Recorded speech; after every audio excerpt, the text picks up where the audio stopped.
ઝાલોદ શિક્ષક સોસાયટીની મિલકત વિભાજનનો વિરોધ સભાસદો દ્વારા આવેદનપત્ર આપી રજૂઆત કરવામાં આવી। ઝાલોદ તાલુકા પ્રાથમિક શિક્ષક cooperative credit society limited Jhalod દ્વારા મંડળીની મિલકતોના વિભાજનનો મુદ્દો ચર્ચામાં આવ્યો છે। તાજેતરમાં મળેલી કારોબારી બેઠકમાં સોસાયટીની મિલકતને સંજેલી, લીંબડી અને ઝાલોદ એમ 3 ભાગમાં વહેંચવા માટે એજન્ડા નંબર 7 પર ચર્ચા કરવામાં આવી હતી।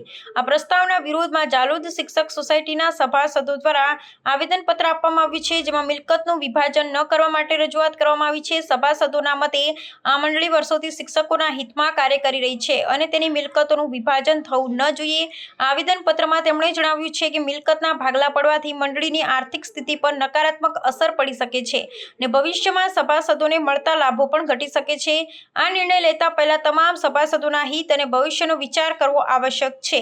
આ મુદ્દો હવે મંડળીના સભ્યો વચ્ચે ચર્ચાનો વિષય બન્યો છે। આવેદનપત્ર બાદ મંડળીની કારોબારી સમિતિ હવે સભાસદોની રજૂઆત પર વિચારણા કરશે। આ મામલો સહકારી કાયદા અને નિયમો હેઠળ કેવી રીતે ઉકેલી શકાય તેવું જોઈ રહ્યું। સભાસદોની માંગણી છે કે મંડળીની એકતા અને નાણાકીય સદ્ધરતા જાળવી રાખવા માટે મિલકતનું વિભાજન ન કરવામાં આવે। આ ઘટનાએ ઝાલોદ તાલુકાના શિક્ષક વર્તુળમાં ભારે ચર્ચા જગાવી છે।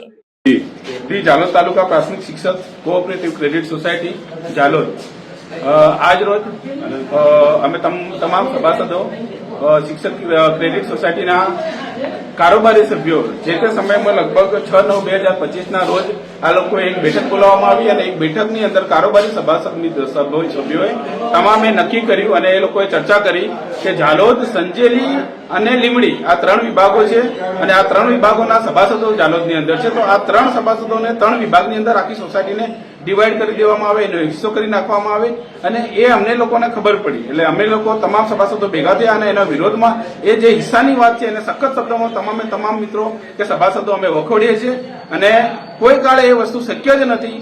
1961નો જે સહકારી મંડળીઓનો અધિનિયમ છે એના નિયમો અંતર્ગત પણ એની અંદર કોઈ એવી જોગવાઈ નથી કે સહકારી મંડળીની કોઈ પણ જગ્યાએ એની વિભાગ થઈ શકે, ભાગ થઈ શકે અથવા એનો હિસ્સો થઈ શકે અને સાથે સાથે આ લોકોએ એક કમિટી પણ નિમી દીધી। અમને લોકોને જાણ પણ નથી, એના કમિટી રચી છે। એ કમિટીની અંદર નિવૃત્ત શિક્ષકોને લીધા છે જે ખરેખર લેવા પાત્ર છે નહીં, કારણ કે નિવૃત્ત શિક્ષક એ આ મંડળીનો સભાસદ છે જ નથી। અને સાથે સાથે વધુમાં એક બીજી વસ્તુ એવી છે કે 30/8/2025ના દિવસે અમારી જે શિક્ષક સોસાયટી છે એના ચેરમેન છે, વાઇસ ચેરમેન છે અને માનદ મંત્રી છે, એમનો જે કાર્યકાળ હતો એ કાર્યકાળ જે તે દિવસે પૂર્ણ થયેલ છે અને છતાં પણ એ લોકોએ આજ દિન સુધી એ ખુરશી છોડેલ નથી અને ચાલુ પ્રમુખ, ચાલુ ચેરમેન અને વાઇસ ચેરમેન તરીકે હાલ પણ એ કાર્યરત છે।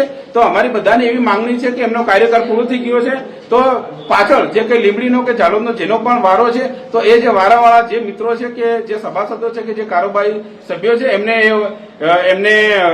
વારો આપે અને એ લોકોમાંથી કોઈ ચેરમેન કે વાઇસ ચેરમેન તરીકે ચૂંટાય, બરોબર છે? એ અમારી બધાની માંગણી છે અને હવે અમે કોઈ પણ હિસાબે ઝાલોદ શિક્ષક સોસાયટીનો છે એનો જે હિસ્સો છે કે એનો ભાગ છે એ ક્યારેય પણ શક્ય નથી અને અમે એ પડવા નહીં દઈએ। નામ વસ્યા દેવાંગકુમાર અનુભાઈ।